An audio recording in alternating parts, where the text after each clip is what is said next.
At magsasalin nga tayo nitong rust converter mga boss.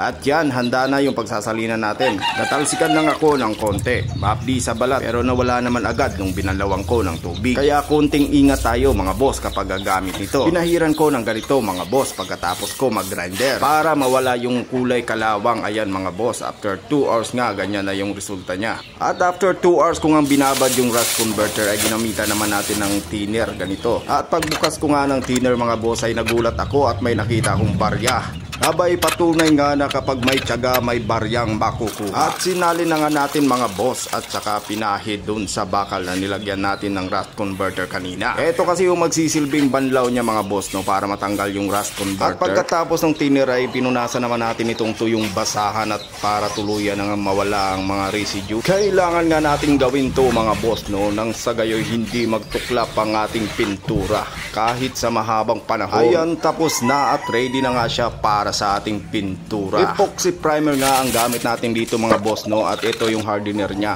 At minekos-mekos lang natin ng konti at saka ready na siya para ipintura. At ang susunod dito mga boss no ay magtatapal naman tayo dito sa butas ng dingding.